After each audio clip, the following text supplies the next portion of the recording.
Hi ദോസ്തോ, എല്ലാവരും സുഖമായിട്ടിരിക്കുന്നു എന്ന് കരുതുന്നു. ഒരിക്കൽ കൂടി എല്ലാവർക്കും ഷാലു ഹിന്ദി മഞ്ചിലേക്ക് സ്വാഗതം. ഇന്നത്തെ ക്ലാസ്സിൽ നമ്മൾ ചർച്ച ചെയ്യാൻ പോകുന്ന ഫാസ്റ്റ് ടെൻസിലെ ലാസ്റ്റ് ഭാഗമാണ്. അപ്പോൾ ഇതോടുകൂടി നമ്മുടെ ഫാസ്റ്റ് ടെൻസും പൂർണ്ണമാവുകയാണ്. നമുക്ക് നേരെ വീഡിയോയിലേക്ക് കടന്നാലോ. ആജ് കി കക്ഷ ശുരു ഹോ ജായേംഗെ. ഹേതു ഹേതു മത് ഭൂതകാൽ, കണ്ടീഷണൽ പാസ്റ്റ്. ഹേതു ഹേതു മത് ഭൂതകാൽ എന്നുള്ള ഈ ഹെഡിങ് പഠിക്കുമ്പോൾ തന്നെ അതിൻ്റെ ഹേതു എന്നുള്ളതിൻ്റെ അർത്ഥം കൂടി നമ്മൾ മനസ്സിലാക്കണം. ഹേതു എന്ന് പറഞ്ഞാൽ എന്താണ്? കാരണം എന്നാണ് അർത്ഥം. ഹേതു കാ മത്ലബ് ഹേ കാരൺ. എന്താണെന്ന് നോക്കാം. काल में क्रिया धातु के साथ आ के अलग रूप जोड़ने पर ഹേതു ഹേതു മത് ഭൂതകാൽ മിൽത്തെ ഹെ. കൂടി ക്ലിയർ ആയി പറയുകയാണെങ്കിൽ നമ്മുടെ വർത്തമാനകാല രൂപത്തിലെ തായുടെ രൂപമാണ് ഇതിലേക്ക് നമ്മൾ പ്രയോഗിക്കേണ്ടത്. അതായത് കിട്ടിയ ക്രിയ ജാന എന്നാണെന്ന് കരുതുക. ആ ജാനയിലെ ന ഭാഗം കട്ട് ചെയ്തതിന് ശേഷം നമുക്ക് കിട്ടുന്നതാണല്ലോ ക്രിയാധാതു. ആ ക്രിയാധാതുവിനോട് കൂടി നമ്മൾ തായുടെ വ്യത്യസ്ത രൂപങ്ങൾ ചേർക്കുമ്പോൾ എന്താണ് വരിക? ജാത്ത, ജാത്തെ, ജാതി എന്നുള്ള രൂപമല്ലേ? അതേ ഫോം തന്നെയാണ് നമ്മുടെ ഹേതു ഹേതുമത് ഭൂതകാലത്തിൽ നമ്മൾ സബ്ജക്റ്റിനനുസരിച്ച് ചേർക്കേണ്ടത്. ഹേതു ഹേതുമത് ഭൂതകാലത്തിൻ്റെ മറ്റൊരു പ്രത്യേകതയാണ് അഗർ എന്നോ യതി എന്നോ ചേർത്തുകൊണ്ടാണ് സെൻറ്റൻസ് തുടങ്ങുന്നത്. അതായത് ഇതിൽ 2 സെൻറ്റൻസുകളാണ് വരുന്നത്. എന്നാൽ അതിൽ ചിലതിൽ ഒരു സബ്ജക്റ്റ് മാത്രമേ ഉണ്ടാവുകയുള്ളൂ. എന്നാൽ മിക്കവാറും നമുക്ക് കാണാൻ സാധിക്കുന്നത് 2 സബ്ജക്റ്റുകളായിട്ട് വരുന്നതും കാണാം. അപ്പോൾ നിങ്ങൾ ശ്രദ്ധിക്കേണ്ടത് ആദ്യ സബ്ജക്റ്റിനനുസരിച്ച് ആദ്യത്തെ ക്രിയയിൽ വ്യത്യാസം വരുത്തുക. രണ്ടാമതൊരു സബ്ജക്റ്റ് വരുന്നുണ്ടെങ്കിലോ ആ സബ്ജക്റ്റിനനുസരിച്ച് മാത്രമേ തായിൽ വ്യത്യാസം വരുത്തുവാൻ പാടുള്ളൂ. കഴിഞ്ഞ കാലത്തിൽ എന്തോ കാരണം കൊണ്ട് ക്രിയ നടക്കാതെ പോയി എന്നതിനെ സൂചിപ്പിക്കുന്ന ക്രിയയാണ് നമ്മുടെ ഹേതു ഹേതുമത് ഭൂതകാലത്തിൽ വരുന്നത്. കാലത്തിൻ്റെ പ്രത്യേകത ഞാൻ മലയാളത്തിൽ എഴുതി കൊടുത്തിട്ടുണ്ട്. അത് നല്ലതുപോലെ വായിച്ചു നോക്കിയാൽ നിങ്ങൾക്ക് ക്ലിയർ ആക്കാവുന്നതേ ഉള്ളൂ. കാലത്തിൻ്റെ മൂന്നാമത്തെ പ്രത്യേകത എന്ന് പറഞ്ഞാൽ ഇതിൻ്റെ സെൻറ്ററിലായിക്കൊണ്ട് നമ്മൾ എന്ത് ചേർക്കേണ്ടതുണ്ട്? തോ എന്നുള്ള പ്രയോഗം ചേർക്കേണ്ടതുണ്ട്. അതായത് ആദ്യ ക്രിയയുടെ അവസാനത്തിൽ നമ്മൾ എന്ത് ചേർക്കണം? തോ എന്ന് ചേർത്തതിന് ശേഷമാണ് അടുത്ത സബ്ജക്റ്റ് സ്റ്റാർട്ട് ചെയ്യുന്നത്. എന്തൊക്കെയാണ് ഈ കാലത്തിൻ്റെ പ്രത്യേകത?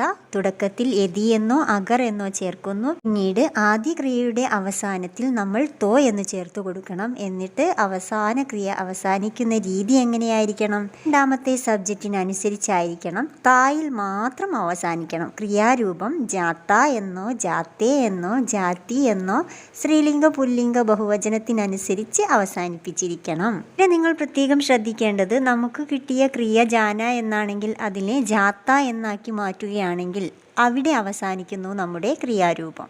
അങ്ങനെ പറഞ്ഞാൽ ജാത്ത ഹേ നോ ജാത്തേ ഹൈം നോ അങ്ങനെയുള്ള ഒരു പ്രയോഗങ്ങളും അപ്പുറത്തേക്ക് ഉണ്ടാവാൻ പാടുള്ളതല്ല. ഇവിടെ നിങ്ങൾ 3 കാര്യങ്ങളാണ് ശ്രദ്ധിക്കേണ്ടത്. തുടക്കത്തിൽ നമ്മൾ യതി എന്നോ അഗർ എന്നോ വെക്കണം. നടുവിലായിട്ട് തോ എന്ന് ചേർക്കണം. ലാസ്റ്റിൽ തായുടെ വ്യത്യസ്ത രൂപത്തിൽ അവസാനിപ്പിച്ചിരിക്കണം. നമ്മുടെ മെയിൻ ഇൻഗ്രീഡിയൻസുകൾ എന്തൊക്കെയാണ്? യതി, തോ, തായുടെ വ്യത്യസ്ത രൂപങ്ങൾ. ക്ലിയർ ആയല്ലോ? ഒന്നുകൂടി വളരെ വ്യക്തമായിട്ട് നമുക്ക് പഠിക്കാൻ ഉദാഹരണത്തിലേക്ക് നേരെ പോയാലോ. യതി ദൂത് ദേത്തെ തോ ബച്ചാ സോ ജാത്ത. ഈ ക്രിയയുടെ പ്രത്യേകത എങ്ങനെയാണെന്ന് നോക്കൂ. ഒരു പക്ഷേ പാല് കിട്ടിയിരുന്നെങ്കിൽ കുട്ടി ഉറങ്ങുമായിരുന്നു. തും പരീക്ഷ ലിഖ്തേ തോ പാസ് ഹോ ജാത്തേ. അതായത് ഒരു പക്ഷേ നീ പരീക്ഷ എഴുതിയിരുന്നെങ്കിൽ പാസ്സായേനെ. ഗല യതി പിതാജി ആത്തേ തോ മേ ജാത്ത. പക്ഷേ അച്ഛൻ വന്നിരുന്നെങ്കിൽ ഞാൻ പോയേനെ. അഗർ ആ പൈസ ദിയേ തോ മേ വർക്ക് കരി താ. പക്ഷേ താങ്കൾ പൈസ നൽകിയിരുന്നെങ്കിൽ ഞാൻ അത് വാങ്ങിയേനെ. ഹേതു ഹേതുമത് ഭൂതകാലത്തിൻ്റെ ട്രിക്ക് ആൻഡ് മാജിക് എന്ന് പറയുന്നത് എന്താണ് അപ്പോൾ? അതായത് യതി എന്നോ അഗർ എന്നോ വെച്ചുകൊണ്ട് ഒരു പക്ഷേ എന്നുള്ള സ്റ്റാർട്ടിങ്ങോട് കൂടിയാണ് ക്രിയ ആരംഭിക്കുന്നത്.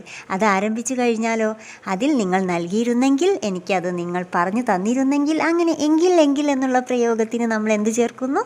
തോ എന്ന് ചേർക്കുന്നു. അവസാനത്തിൽ ധാതുവിനോട് തായുടെ വ്യത്യസ്ത രൂപങ്ങൾ സബ്ജക്റ്റിനനുസരിച്ച് പ്രയോഗിക്കുന്നു. ഇപ്പോൾ എല്ലാവർക്കും ക്ലിയർ ആയില്ലേ? ഇനിയും ക്ലിയർ ആയിട്ടില്ലെങ്കിൽ നന്നായിട്ട് മലയാളത്തിൽ അങ്ങനെയുള്ള ക്രിയകൾ എഴുതി നോക്കുക. എന്നിട്ട് അതിൻ്റെ ഹിന്ദിയിലേക്ക് നിങ്ങൾ ആ ഇൻഗ്രീഡിയൻസ് ചേർത്തുകൊണ്ട് തന്നെ എഴുതി പഠിക്കുക. ഇനി നിങ്ങൾ പാസ്റ്റ് ടെൻസിലെ ഓരോ ഇൻഗ്രീഡിയൻസ് ചേർക്കുമ്പോൾ വരുന്ന വ്യത്യാസങ്ങൾ എങ്ങനെയാണെന്നുള്ളത് അതിൻ്റെ ട്രിക്ക് ആൻഡ് മാജിക് ഞാൻ ഇവിടെ എഴുതി കൊടുത്തിട്ടുണ്ട്. അത് നന്നായി നോക്കി പഠിക്കൂ. നല്ലൊരു വിജയം നേടിയെടുക്കാൻ നിങ്ങൾക്ക് എല്ലാവർക്കും ഇതിലൂടെ സാധിക്കും.